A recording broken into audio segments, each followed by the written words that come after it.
Assalamualaikum warahmatullahi wabarakatuh. Kepada yang kami hormati Ibu Dr. Tantina Riyati, SEMAKS, selaku dosen pengampu mata kuliah akuntansi keuangan menengah 2. Di sini kami dari kelompok A izin mempresentasikan materi mengenai revenue recognition. Nah, sebelum mulai presentasi pada kali ini, izinkan kelompok kami untuk memperkenalkan diri terlebih dahulu. Perkenalkan, nama saya Randy Arifdi Laksono dengan NPM belakang 296. Perkenalkan, nama saya Tari Dwi Ramadhani dengan MPM akhir 040. Perkenalkan, nama saya Dini Santika dengan MPM akhir 037. Perkenalkan, nama saya Galandri Amanda Bisono, NPM akhir 159. Perkenalkan, nama saya Diajeng Putri Wulandari dengan NPM 134. Perkenalkan, nama saya Nadia Zafira dengan nomor NPM 210. Perkenalkan, nama saya Saskia Maulina Chandra dengan nomor MPM akhir 034. Perkenalkan, nama saya Gabriela Vanekrisya Finingtias dengan 3 digit NPM terakhir 237. Baik, selanjutnya di sini saya akan menjelaskan materi mengenai Fundamental of Revenue Recognition. Jadi, yang pertama ada pendapatan. Pendapatan merupakan salah satu ukuran kinerja keuangan terpenting yang dilaporkan perusahaan. Pendapatan memberikan wawasan tentang kinerja perusahaan di masa lalu dan masa depan, serta merupakan pendorong signifikan bagi ukuran kinerja lainnya, seperti EBITDA, laba bersih, dan laba per saham. Oleh karena itu, menetapkan pedoman yang kuat untuk mengakui pendapatan merupakan prioritas dalam penetapan standar. Nah, lalu yang kedua ada pada tahun 2014, IASB menerbitkan standar konvergen tentang pengakuan pendapatan yang berjudul pendapatan dari kontrak dan dengan pelanggan. Untuk mengatasi inkonsistensi dan kelemahan pendekatan sebelumnya, standar pengakuan pendapatan yang komprehensif kini berlaku untuk berbagai transaksi dan industri. Dewan meyakini standar ini akan meningkatkan IFRS dan US GAAP dengan yang pertama menyediakan kerangka kerja yang lebih kuat untuk mengatasi masalah pengakuan pendapatan. Lalu yang kedua, meningkatkan keterbandingan praktik pengakuan pendapatan di seluruh entitas industri, yurisdiksi, dan pasar modal.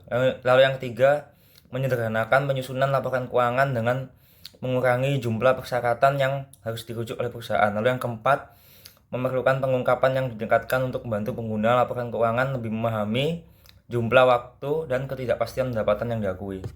Oke, yang selanjutnya di sini saya akan menjelaskan mengenai Revenue Recognition Standard. Jadi, standar pengakuan pendapatan baru-baru ini, pendapatan dari kontrak dengan pelanggan, mengadopsi pendekatan aset liabilitas sebagai dasar pendapatan. Pengakuan pendekatan aset liabilitas mengakui dan mengukur pendapatan berdasarkan perubahan aset dan liabilitas. Dewan memutuskan bahwa yang pertama itu fokusnya pada pengakuan dan pengukuran aset dan liabilitas. Lalu yang kedua, perubahan aset atau liabilitas selama masa kontrak akan menghasilkan pengukuran pendapatan yang lebih disiplin dibandingkan dengan kriteria resiko dan imbalan dalam standar sebelumnya. Nah, berdasarkan pendekatan aset liabilitas, perusahaan itu menghitung pendapatan berdasarkan aset atau liabilitas yang timbul dari kontrak dengan pelanggan. Nah, dasar perusahaan menganalisis kontrak dengan pelanggan karena kontrak memicu transaksi pendapatan. Kontrak menunjukkan ketentuan transaksi, menentukan ukuran imbalan, dan menentukan janji yang harus dipenuhi oleh masing-masing pihak. Lalu yang di sini selanjutnya ada konsep-konsep utama yang terkait dengan standar pengakuan pendapatan. Yang pertama ada tujuan utama, mengenali pendapatan untuk menggambarkan pengalihan barang atau jasa pada pelanggan dalam jumlah yang mencerminkan imbalan yang diterima perusahaan atau diharapkan akan diterima sebagai imbalan atas barang atau jasa tersebut. Lalu yang kedua, 5 langkah untuk pengakuan pendapatan. Jadi 5 langkahnya itu yang pertama identifikasi kontrak dengan pelanggan. Lalu yang kedua, identifikasi kewajiban kinerja terpisah dalam kontrak. Lalu yang ketiga, menentukan harga transaksi. Yang keempat, mengalokasikan harga transaksi ke kewajiban kinerja yang terpisah. Lalu yang kelima, mengakui pendapatan ketika setiap kewajiban kinerja terpenuhi. Lalu yang ketiga ada prinsip pengakuan pendapatan. Jadi mengakui pendapatan dalam periode akuntansi ketika kewajiban kinerja terpenuhi. Di slide selanjutnya itu yaitu tentang identifying the contract with customer step 1. Nah, kontrak itu adalah sebuah kesepakatan antara kedua pihak atau lebih yang menciptakan hak ataupun kewajiban yang dapat ditegakkan. Nah, pendapatan itu hanya diakui ketika kontrak tersebut sah. Nah, kontrak itu dapat berupa tertulis, lisan, ataupun tersirat dari praktik bisnis lainnya. Nah, dengan menandatangani kontrak dengan pelanggan, perusahaan itu memperoleh hak untuk menerima imbalan dari pelanggan dan menanggung kewajiban untuk mengalihkan barang atau jasa kepada pelanggan, atau biasa disebut dengan kewajiban pelaksanaan. Nah, kombinasi hak dan kewajiban pelaksanaan itu menghasilkan aset bersih ataupun liabilitas bersih. Contohnya, pada tanggal 1 Maret 2022, Margo menandatangani kontrak untuk mengalihkan suatu produk kepada Sonyeon tanggal 31 Juli 2022. Kontrak tersebut disusun sedemikian rupa sehingga Sonyeon diwajibkan membayar harga kontrak penuh sebesar $5.000. Nah, pada 31 Agustus 2022, biaya barang yang dialihkan adalah $3.000. Margo mengirim produk tersebut kepada Sonyeon pada tanggal 31 Juli 2022. Kedua belah pihak dapat mengakhiri kontrak secara sepihak tanpa kompensasi. Untuk menjawabnya, yaitu pada tanggal 1 Maret tidak diperlukan jurnal karena tidak ada pihak yang melaksanakan kontrak. Nah, pada tanggal 31 ini, Margo kan mengirimkan produk. Nah, karena itu Margo itu harus mengakui pendapatan tanggal tersebut karena memenuhi kewajiban pelaksanaannya dengan mengirimkan produknya tersebut ke Sonyeon. Maka pencatatan untuk tanggal 31 Juli 2022 yaitu akun receivable atau piutang sebesar $5.000 di debit dan dikreditkan dengan sales revenue atau pendapatan sebesar $5.000 di kredit. Lalu ada cost of goods sold yaitu HPP-nya sebesar $3.000 dengan pada inventory sebesar $3.000 di kredit. Lalu setelah menerima pembayarannya itu pada tanggal 31 Agustus 2022, maka Margo itu mencatat kas sebesar $5.000 pada akun receivable sebesar $5.000 karena dia menerima uang kasnya, uang atau cashnya. Selanjutnya ini ada identifying spirit performance obligation step 2. Nah, kewajiban kinerja ini itu adalah sebuah janji untuk menyediakan produk ataupun layanan kepada pelanggan. Nah, janji itu dapat bersifat eksplisit, implisit, ataupun mungkin berdasarkan praktek bisnisnya. Nah, untuk menentukan suatu perusahaan itu harus menghitung beberapa kewajiban kinerja. Janji perusahaan untuk menjual barang ataupun jasa ke pelanggan itu harus dapat diidentifikasi secara terpisah dari janji-janji lain dalam kontraknya. Atau biasa disebut barang atau jasa itu harus dibedakan dalam kontrak. Nah, ini tuh bertujuan untuk menentukan apakah sifat janji perusahaan itu untuk mengalihkan barang dan jasa individual kepada pelanggan atau untuk mengalihkan suatu barang ataupun barang-barang gabungan yang barang atau jasanya itu merupakan input. Untuk kasus ini yaitu contohnya yang pertama, ketika Bin menjual secangkir kopi besar dan juga 2 bagel roti kepada Tyler. Nah, Bin itu memiliki 2 kewajiban pelaksanaan yaitu secangkir kopi besar dan juga bagel. Lalu contoh lain, ketika Bin itu menjual latte berukuran besar. Nah, latte itu kan terdiri dari kopi dan juga susu ke Tyler. Nah, dalam kasus ini Bin itu menjual produk yang berbeda yaitu kopi dan susu, tetapi kedua barang tersebut itu tidak terpisah dalam kontrak, yang artinya jika kopi dan susu dalam latte itu sangat saling bergantung atau terkait dalam suatu kontrak, akibatnya kedua produk tersebut itu digabungkan dan dilaporkan sebagai satu kewajiban pelaksanaan. Karena kopi dan susu itu kan jadi satu produk meskipun itu 2 produk yang berbeda. Lalu yang selanjutnya ini ada non-cash consideration. Nah, perusahaan itu kan umumnya mengakui pendapatan itu berdasarkan dari fair value dari apa yang diterima. Nah, misalnya, Railin Company itu menerima saham biasa Monroe sebagai pembayaran jasa konsultasi. Nah, Railin ini mengakui pendapatan sebesar fair value dari saham biasa yang diterimanya. Jika Railin tidak dapat menentukan jumlah ini, maka Railin itu harus memperkirakan harga jual jasa yang diberikan dan juga mengakui jumlah ini itu sebagai pendapatan. Selain itu, perusahaan itu terkadang menerima pendapatan itu dalam bentuk kontribusi seperti sumbangan ataupun hadiah. Nah, ini itu juga bisa saja kontribusinya itu berupa aset, misalnya seperti tanah, surat berharga, bangunan, atau penggunaan fasilitas. Tetapi perusahaan juga bisa menerima pendapatan itu berupa penghapusan utang. Selanjutnya, saya akan menjelaskan mengenai determining the transaction price step 3. Harga transaksi adalah jumlah imbalan yang diharapkan diterima perusahaan dari pelanggan atas pengalihan barang atau jasa. Umumnya mudah ditentukan karena pelanggan membayar jumlah tetap dalam waktu singkat. Namun, pada beberapa kontrak, perusahaan perlu mempertimbangkan faktor lain. Yang pertama, pertimbangan variabel. Perusahaan memperkirakan jumlah pertimbangan variabel dari kontrak untuk menentukan pendapatan yang diakui. Estimasi dilakukan dengan menggunakan nilai yang diharapkan atau jumlah tertimbang probabilitas atau jumlah yang paling mungkin dalam kisaran yang tersedia. Nilai yang diharapkan adalah jumlah yang ditimbang berdasarkan probabilitas dalam berbagai kemungkinan jumlah pertimbangan, yaitu mungkin sesuai jika suatu perusahaan memiliki sejumlah besar kontrak dengan karakteristik serupa atau dapat didasarkan pada sejumlah hasil dan probabilitas diskret yang terbatas. Sedangkan jumlah yang paling mungkin adalah jumlah tunggal yang paling mungkin dalam serangkaian kemungkinan hasil pertimbangan. Misalnya, mungkin tepat jika kontrak hanya memiliki 2 kemungkinan hasil.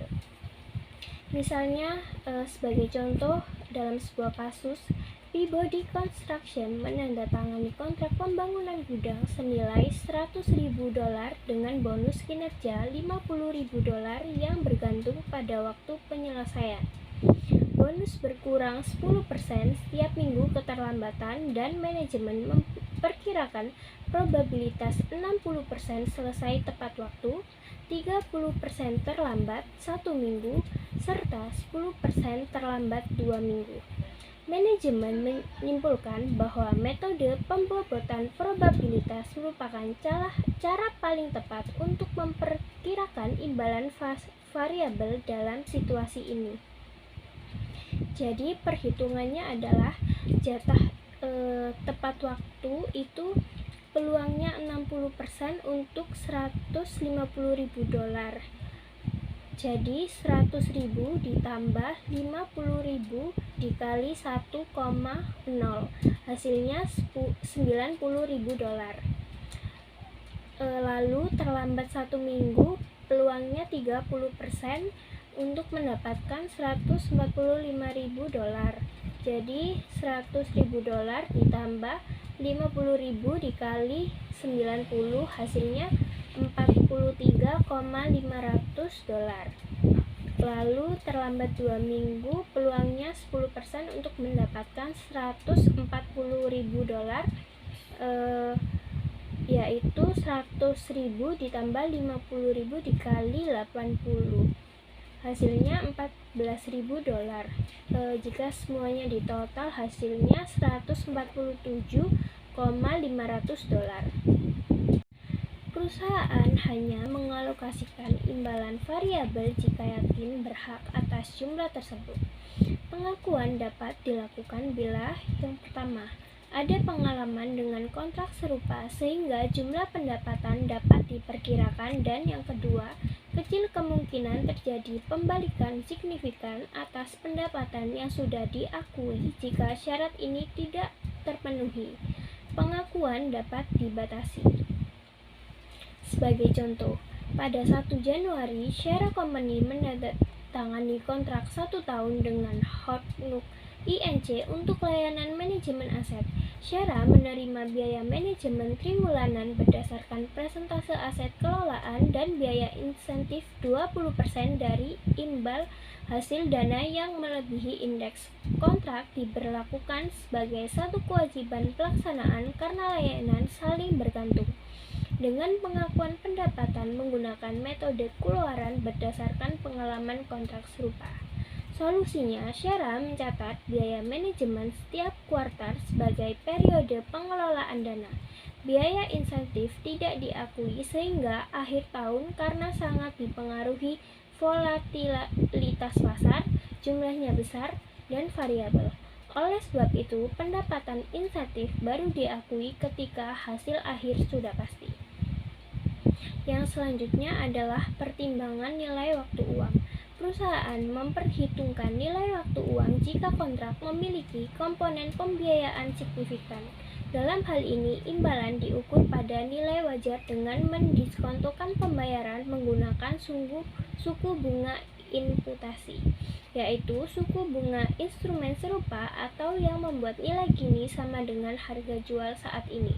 Dampak pembiayaan kemudian dilaporkan sebagai pendapatan bunga. Sebagai contoh, pada 1 Juli tahun 2022, SEC Industri menjual barang kepada Green Company seharga $900.000 dengan wesel tanpa bunga 4 tahun bernilai nominal $1.416.163 dengan biaya persediaan tercatat sebesar $590.000. Pertanyaannya, yang A, jumlah pendapatannya harus dicatat SEC pada 1 Juli tahun 2022 dan B, jumlah pendapatan yang harus dilaporkan terkait transaksi tersebut pada 31 Desember 2022. Jawabannya yang A, pada 1 Juli tahun 2022, SEC mencatat pendapatan sebesar $900.000 yang mencerminkan nilai wajar persediaan. Yang B, SEC juga membiayai transaksi ini dan mengakui pendapatan bunga atas wesel selama 4 tahun dengan tingkat bunga imputasi 12% untuk periode hingga 31 Desember 2022. SEC mencatat pendapatan bunga sebesar $54.000 dari hasil 0,12 dikali 1/2 dikali 900.000. Dan juga jurnal untuk mencatat penjualan SEC ke Green Company adalah not retrievable sebesar $900.000 pada sales revenue $900.000. Selanjutnya, jurnal untuk mencatat harga pokok penjualan adalah cost of goods sold pada inventory sebesar $590.000 dan SEC membuat jurnal untuk mencatat mengakrual pendapatan bunga di akhir tahun, yaitu not retrievable pada interest revenue sebesar $54.000. Pada saat ini saya akan bahas mengenai consideration paid or payable to customer. Jadi perusahaan itu memberikan insentif berupa diskon, rebate, kupon, maupun produk gratis dengan cara perusahaan ini mengurangi pendapatan yang diakui. Contohnya pada Samsung Group yang memberikan 3% diskon jika pembelian itu lebih dari 2 juta yen per tahun. Pada tahun 2022, Samsung Group ini mencapai penjualan sebesar 700.000 yen, sehingga pendapatan diakui hanya 679.000 yen. Jika target tidak tercapai, maka diskon tersebut akan hangus. Selanjutnya, di slide ini merupakan allocation to transaction step 4. Harga transaksi itu dialokasikan ke kewajiban kinerja berdasarkan standalone selling price. Untuk metode alokasi terdapat 3. Yang pertama adalah market assessment, yaitu harga pasar, kemudian cost plus margin, yaitu biaya plus margin, dan juga residual yang dimana merupakan sisa setelah alokasi lainnya. Nah, untuk yang pertama ada contoh Travis Merchants A sama dengan 50.000 euro, kemudian ada yang B 30.000 euro, dan juga yang C 20.000 euro. Untuk yang kedua ada contoh Loni, ada kontrak build, run, and maintain yang dialokasikan dengan harga mandiri atau residual. Lalu kemudian yang terakhir adalah contoh handler, yang dimana alat sebanyak $1.932.367, kemudian instalasi sebanyak $19.324, dan juga training sebanyak $48.309. Nah, training revenue ini diakui per bulan selama 1 tahun. Baik, selanjutnya saya akan menjelaskan tentang recognizing revenue when or as each performance obligation is satisfied, step 5. Jadi, pendapatan diakui ketika pelanggan memperoleh kendali atas barang atau jasa. Kendali artinya pelanggan dapat menggunakan atau memperoleh manfaat dari aset atau jasa. Nah, untuk bentuk pengakuannya sendiri, yang pertama adalah point in time, yaitu ketika barang atau jasa langsung berpindah kendali ke pelanggan. Yang kedua, secara bertahap atau overtime, yaitu ketika pelanggan menerima manfaat seiring pekerjaan berjalan, misalnya dalam proyek konstruksi jangka panjang atau pengembangan perangkat lunak.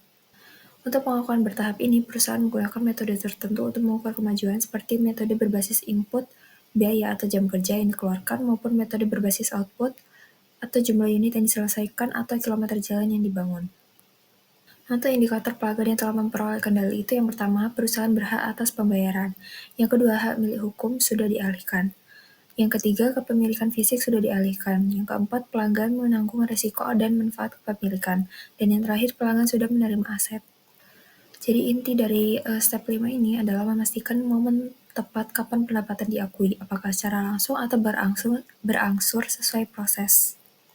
Baik, selanjutnya saya akan menjelaskan tentang akuntansi untuk masalah pengakuan pendapatan. Nah, pengakuan pendapatan itu tidak hanya sekedar mencatat penjualan, tetapi juga mempertimbangkan kondisi real seperti pengembalian barang atau retur dan potongan penjualan. Hal ini penting karena pendapatan yang dilaporkan harus mencerminkan jumlah yang benar-benar berhak diterima perusahaan. Nah, untuk masalah yang sering muncul dalam praktik itu, yang pertama adalah retur dan potongan penjualan, yang kedua perjanjian pembelian kembali, yang ketiga penangguhan tagihan atau bill and hold, yang keempat hubungan prinsipal agen, yang kelima pengiriman barang, yang keenam garansi, dan yang terakhir biaya di muka yang tidak dapat dikembalikan. Dalam praktik bisnis, perusahaan yang menjual barang sering menghadapi pengembalian barang atau sales return, atau memberikan potongan harga atau allowance. Nah, hal ini bisa terjadi karena berbagai alasan, seperti yang saya jelaskan tadi. Nah, dalam akuntansi, kita harus berhati-hati dalam pengakuan pendapatan. Prinsip revenue recognition atau pengakuan pendapatan menyatakan bahwa perusahaan hanya boleh mengakui pendapatan yang benar-benar layak diterima. Jika ada kemungkinan barang akan dikembalikan, maka pendapatan harus dikurangi sesuai estimasi retur tersebut. Nah, untuk bentuk hak yang diberikan kepada pelanggan itu, jika pelanggan melakukan retur itu yang pertama adalah pengembalian uang atau refund. Jadi pengembalian uang ini bisa sebagian atau seluruhnya. Yang kedua itu kredit, jadi dikompensasikan dengan hutang pelanggan. Dan yang ketiga adalah produk pengganti, seperti sebagai gantinya. Nah, jika ada retur penjualan, perusahaan itu harus mengakui yang pertama pendapatan hanya sebesar jumlah yang dianggap atau reasonably assured masih akan dipertahankan meskipun ada retur. Yang kedua, aset untuk persediaan yang diperkirakan kembali atau return inventory atau estimated inventory returns. Dan yang ketiga, liabilitas refund untuk kewajiban mengembalikan uang. Baik, selanjutnya ada contoh soal. Jadi di sini diasumsikan bahwa tanggal 12 Januari 2022 itu Van & Envy menjual 100 kamera seharga 100 euro per buahnya secara kredit kepada Amaya SA. Nah, vendor ini mengizinkan Amaya untuk mengembalikan kamera yang tidak terpakai dalam waktu 45 hari sejak pembelian. Harga setiap produk adalah 60 euro. Vendor memperkirakan bahwa 3 produk akan dikembalikan, kemudian biaya pemulihan produk tidak akan menjadi masalah, dan produk yang dikembalikan itu diharapkan dapat dijual kembali dan memperoleh keuntungan. Nah, di sini pada tanggal 24 Januari, Amaya itu mengembalikan 2 kamera karena warnanya salah. Pada tanggal 31 Januari, vendor menyusun laporan keuangan dan menentukan bahwa kemungkinan hanya 1 kamera lagi yang akan dikembalikan. Nah, untuk pencatatan transaksi yang awal, yaitu transaksi penjualan pada tanggal 12 Januari itu, vendor menjual 100 kamera dengan harga 100 euro per unit kepada pelanggan, yaitu Amaya SA. Nah, berarti total penjualan yang dicatat itu adalah 10.000 dari 100 kamera dengan harga per unit 100 euro. Jadi di sini dicatat account receivable pada sales revenue sebesar 10.000. Nah, karena perusahaan juga harus mengeluarkan persediaan dari gudang, maka dicatat harga pokok penjualan atau HPP sebesar 6.000 dari 100 unit dikali 60 euro per unit. Yaitu pencatatannya cost of goods sold pada inventory sebesar 6.000 euro. Nah, beberapa hari kemudian, tepatnya pada tanggal 24 Januari, pelanggan ini mengembalikan 2 kamera yang salah warna. Nah, di sini vendor itu harus mengurangi pendapat sebesar 200 euro dari 2 kamera yang tadi dikembalikan dikalikan dengan harga per unitnya yaitu 100 euro. Tetapi pengurangan ini tidak langsung mengurangi akun penjualan, melainkan dimasukkan ke akun sales return and allowance yang merupakan akun kontra penjualan. Nah, otomatis piutang usaha juga berkurang sebesar 200 euro. Jadi untuk pencatatannya adalah sales return and allowance pada akun receivable sebesar 200 euro. Nah, selain itu barang yang kembali masuk lagi ke gudang sehingga vendor menambahkan return inventory sebesar 120 euro dari 2 dikali 60 euro. Nah, selain itu juga pada saat yang sama HPP itu dikurangi sebesar 120 euro. Jadi akunnya adalah return inventory pada cost of goods sold sebesar 120 euro. Nah, sampai akhir Januari, Vanden menyiapkan laporan keuangan. Sejak awal, manajemen memperkirakan ada 3 kamera yang akan dikembalikan, tapi baru ada 2 kamera yang benar-benar sudah dikembalikan. Itu artinya kemungkinan besar masih ada 1 kamera lagi yang akan diretur. Untuk pencatatan akuntansinya itu, Vanden mencatat kewajiban untuk mengembalikan uang kepada pelanggan sebesar 100 euro. Ini masuk ke akun refund liability. Jadi untuk akunnya adalah sales return and allowance pada refund liability sebesar 100 euro. Nah, pada sisi persediaan, Vanden juga mengakui bahwa ada barang yang diperkirakan akan kembali, nilainya adalah 60 euro. Jadi dicatat di akun estimasi inventory return dan dikreditkan ke HPP atau cost of goods sold. Nah, selanjutnya kalau kita lihat dari laporan laba rugi pada bulan Januari, penjualan brutonya ini masih 10.000 euro, dikurangi dengan retur nyata sebesar 200 euro dan retur estimasi sebesar 100 euro. Jadi total sales return and allowance-nya itu sebesar 300 euro. Nah, jadi pendapatan bersih atau net sales yang diakui adalah 9.700 euro. Nah, untuk HPP karena dianggap hanya 97 kamera yang benar-benar terjual, dari awalnya 100 dikurangi retur 3, maka HPP-nya itu sama dengan 97 dikali 60 euro, sama dengan 5.820 euro. Sehingga laba kotor atau gross profit yang dilaporkan sebesar 3.880 euro. Nah, dampak ke laporan posisi keuangan atau statement of financial position di neraca per 31 Januari, piutang usaha itu turun menjadi 9.800 euro karena 200 euro sudah dikembalikan untuk 2 kamera. Selanjutnya, kemudian return inventory naik menjadi 180 euro dari 3 kamera dikali 60 euro, terdiri dari 2 kamera yang benar-benar kembali dan 1 kamera yang diestimasikan bakal diretur. Selanjutnya, refund liability sebesar 100 euro muncul sebagai kewajiban mencerminkan kemungkinan perusahaan harus mengembalikan uang untuk 1 kamera lagi. Selanjutnya ialah repurchase agreements atau yang kita disebut dengan perjanjian di mana perusahaan menjual aset kepada pelanggan tetapi memiliki kewajiban atau forward obligation atau hak call option untuk membeli kembali aset tersebut di kemudian hari. Dalam kondisi ini perlu dipertimbangkan apakah transaksi tersebut itu benar-benar merupakan penjualan atau hanya pembiayaan atau kata lainnya peminjaman. Umumnya, jika harga beli kembali sama dengan atau jumlah besar dari harga jual, transaksi diklasifikasikan sebagai pembiayaan, bukan penjualan. Nah, contoh kasusnya di sini ada Morgan Ltd yang menjual peralatan ke Land Construction sebesar 100.000 pada 1 Januari 2022 dengan perjanjian membeli kembali aset tersebut pada 31 Desember 2023 seharga 121.000. Karena terdapat kewajiban untuk membeli kembali, Morgan itu tidak mengakui penjualan, melainkan mencatat transaksi sebagai kewajiban atau liabilitas pembiayaan. Jurnal mencatat kas masuk 100.000 dan liabilitas kepada Land sebesar 100.000. Selanjutnya, Morgan akan mengakui beban bunga interest expense sesuai dengan tingkat bunga 10% per tahunnya. Pada 31 Desember 2022 dicatat bunga sebesar 10.000 sehingga liabilitas itu naik menjadi 110.000. Pada 31 Desember 2023 ditambahkan lagi bunga 11.000 sehingga total kewajiban itu mencapai 121.000. Pada saat itu Morgan melunasi kewajiban dengan membayar kas 121.000 kepada Land.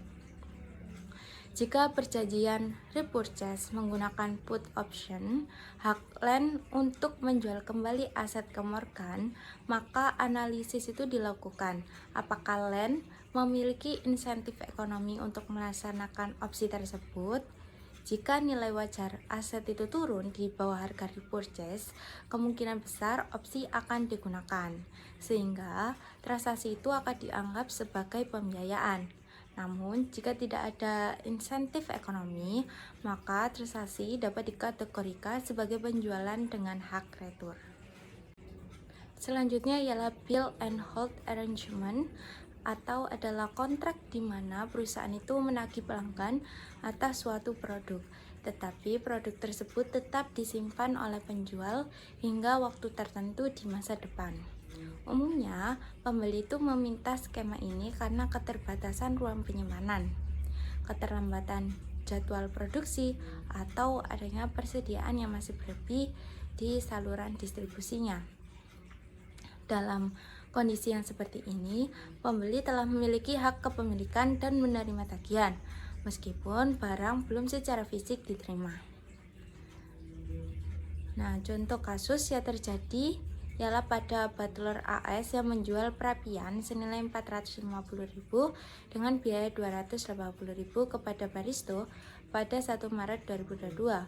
Baristo meminta agar perapian tersebut tetap disimpan di gudang Butler sampai lokasi baru mereka siap. Walaupun barang belum diambil, hak kepemilikan itu sudah berpindah ke Baristo sejak kontrak ditandatangani. Nah, pengakuan pendapatan dalam Bill and Hold Arrangement itu bergantungan pada kapan pelanggan itu dianggap memperoleh kendali atas produk. Dalam hal ini, pengakuan itu bisa dilakukan jika terpenuhi beberapa syarat. Alasan penangguhan substantif, produk diidentifikasi sebagai milik pembeli, produk siap untuk dikirim kapan saja, dan penjual tidak boleh mengalihkan produk ke pihak lain.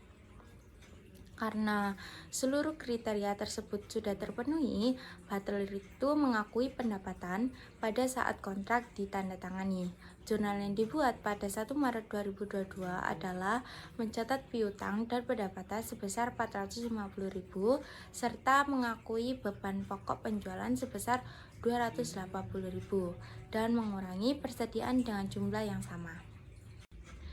Dalam transaksi cash sales dengan returns and allowance, perusahaan itu tetap harus mencatat kemungkinan pengembalian barang meskipun penjualan dilakukan secara tunai. Misalnya, pada Vendan menjual 100 kamera kepada Amaya, ketika Amaya itu mengembalikan 2 kamera pada 24 Januari 2022, Vendan itu mencatat refund liability atau kewajiban pengembalian, serta menambahkan akun returned inventory untuk memisahkan persediaan yang dikembalikan dari persediaan normal. Akun sales returns and allowance itu dicatat sebagai kontra pendapatan untuk mengurangi total penjualan. Pada akhir periode, yaitu 31 Januari 2022, Vendan itu memperkirakan akan ada 1 kamera tambahan yang kemungkinan itu dikembalikan. Oleh karena itu, perusahaan mencatat kewajiban estimasi tambahan serta menambahkan nilai estimasi ke dalam akun return inventory. Hal ini itu dilakukan agar laporan keuangan dapat mencerminkan potensi pengembalian secara transparan. Nah, laporan laba rugi pada bulan Januari itu menunjukkan penjualan bruto sebesar 10.000 dikurangi retur 300 sehingga menghasilkan penjualan bersih 9.700. Beban pokok penjualan atau COGS sebesar 5.820 sehingga laba kotor tercatat 3.880. Dalam laporan posisi keuangan, kas itu tercatat 10.000, persediaan yang dikembalikan 180, serta kewajiban pengembalian sebesar 300.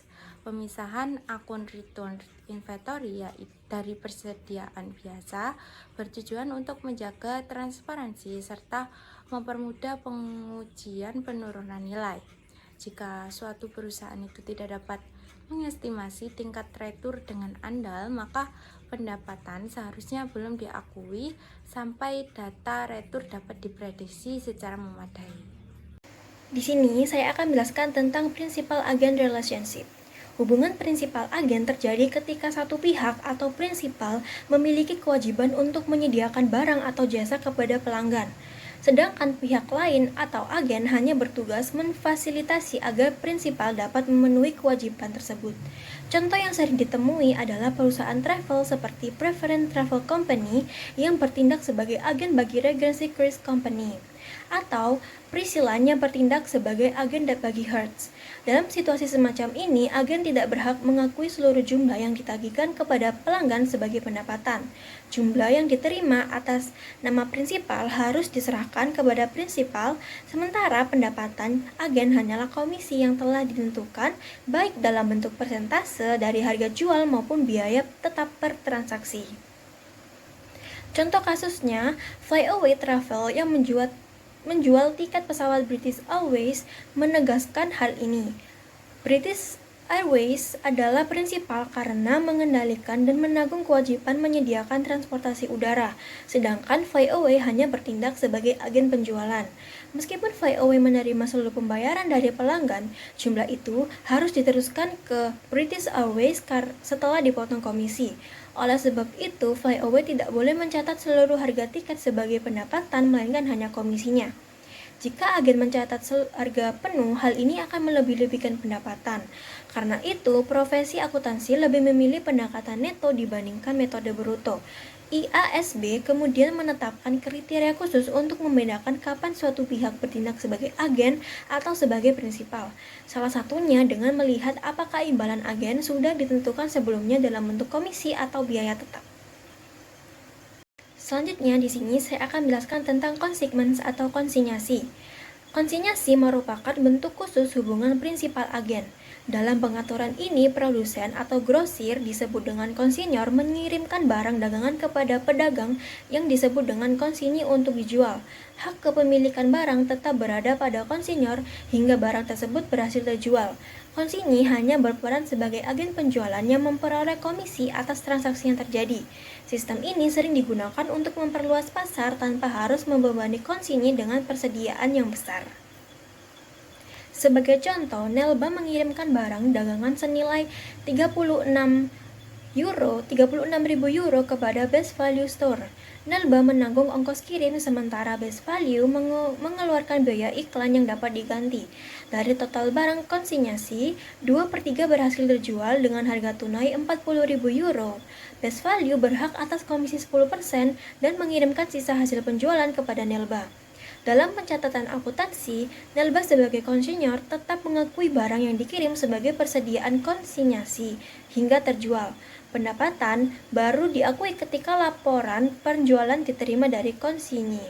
Sebaliknya, Best Value tidak mencatat barang tersebut sebagai aset, melainkan hanya mengakui pendapatan komisi.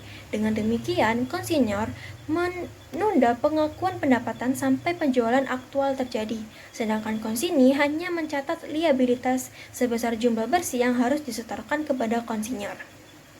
Selanjutnya, saya akan menjelaskan tentang warantis. Warantis atau garansi adalah janji perusahaan kepada pelanggan bahwa produk yang dijual memenuhi standar tertentu atau bahwa layanan tambahan akan disediakan.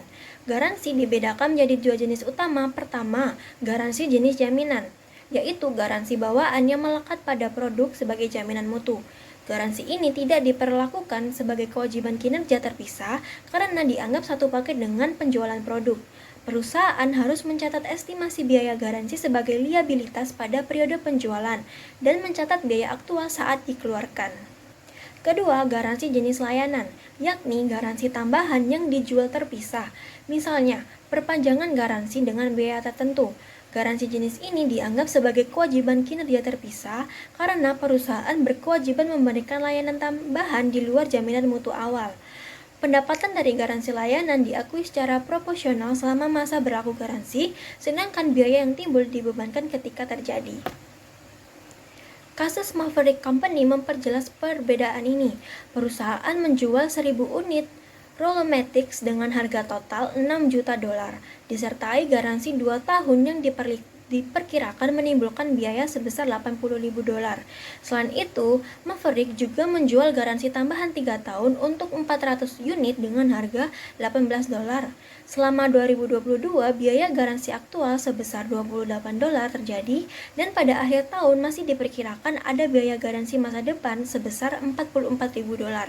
Dalam catatan Maverick, yang pertama, mencatat penjualan produk dan menerima kas, termasuk bagian untuk mendapatkan garansi yang belum diperoleh. Kedua, mengakui harga pokok penjualan. Ketiga, pembukuan biaya garansi aktual yang muncul. Serta keempat, membuat entry penyesuaian untuk mencatat liabilitas garansi yang diperkirakan.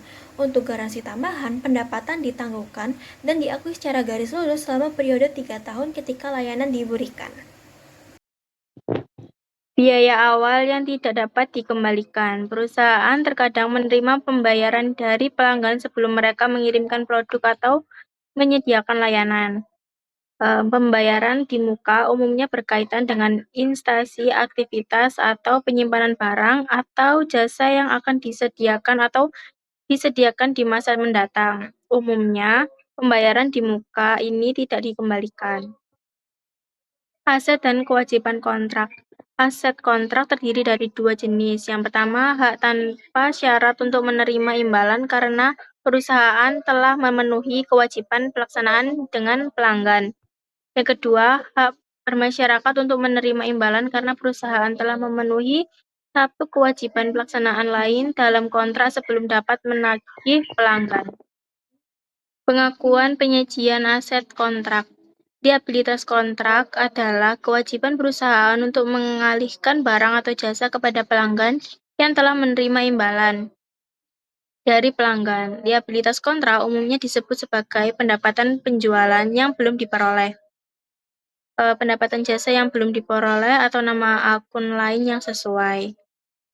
Nah, di sini pada tanggal 1 Maret 2022, Henley Company menandatangani kontrak untuk mengalihkan satu produk kepada Propel pada tanggal 31 Juli 2022.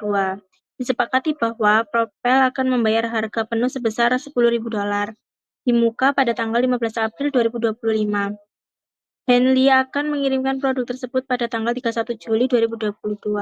Harga produk tersebut adalah $7.500. Pertanyaannya, jurnal apa saja yang diperlukan pada tahun 2022? Nah, solusinya itu tidak diperlukan entry pada tanggal 1 Maret 2022 karena tidak ada pihak yang melakukan kontrak setelah menerima uang tunai pada tanggal 15 April 2022. Henley mencatat entry sebagai berikut. Uang tunai $10.000 pada pendapatan penjualan yang belum diterima $10.000. Ini pada tanggal 15 April 2022. Pada saat memenuhi kewajiban kinerja pada tanggal 31 Juli 2022, Henley mencatat entry berikut untuk mencatat penjualan. 31 Juli 2022, pendapatan penjualan yang belum diterima $10.000 pada pendapatan penjualan $10.000. Selain itu, Henley mencatat harga produk penjualan sebagai berikut. Harga produk penjualan $7.500 pada inventaris $7.500. Pengakuan penyajian kewajiban kontrak. Perusahaan tidak diwajibkan menggunakan istilah aset kontrak dan liabilitas kontrak pada laporan posisi keuangan. Misalnya, liabilitas kontrak merupakan kewajiban pelaksanaan sehingga istilah yang lebih deskriptif seperti pendapatan jasa yang belum diperoleh, pendapatan penjualan yang belum diperoleh, liabilitas pembelian kembali, dan liabilitas retur dapat digunakan untuk diperlukan. Modifikasi kontrak. Perusahaan terkadang mengubah ketentuan kontrak saat kontrak masih berlangsung. Hal ini disebut modifikasi kontrak. Ketika hal ini terjadi, perusahaan menentukan apakah kontrak baru akan dihasilkan atau apakah kontrak yang ada masih berlaku, tetapi dengan modifikasi. Selanjutnya di sini saya akan menjelaskan materi mengenai pengakuan biaya kontrak. Nah, yang pertama, kolektibilitas mengacu pada resiko kredit pelanggan, yaitu resiko bahwa pelanggan tidak akan mampu membayar jumlah imbalan sesuai dengan kontrak. Berdasarkan panduan pendapatan selama kontrak masih berlaku, kemungkinan besar pelanggan akan membayar jumlah yang diakui sebagai pendapatan tidak disesuaikan dengan resiko kredit pelanggan. Dengan demikian, perusahaan melaporkan pendapatan kotor tanpa mempertimbangkan resiko kredit dan kemudian menyajikan cadangan untuk penurunan nilai apapun karena piutang tak tertagih diakui pada awalnya dan selanjutnya sesuai dengan pedoman piutang tak tertagih masing-masing. Lalu yang kedua, penyingkapan. Jadi penyingkapan ini persyaratan atau pengungkapan untuk pengakuan pendapatan dirancang untuk membantu pengguna laporan keuangan memahami sifat, jumlah, waktu, dan ketidakpastian pendapatan dan arus kas yang timbul dari kontrak dengan pelanggan. Untuk mencapai tujuan ini, perusahaan itu mengungkapkan informasi kualitatif dan kuantitatif tentang semua hal berikut. Ada 3 hal, yaitu yang pertama kontrak dengan pelanggan, yang kedua penghakiman yang signifikan, lalu yang ketiga aset diakui dari biaya yang dikeluarkan untuk memenuhi kontrak.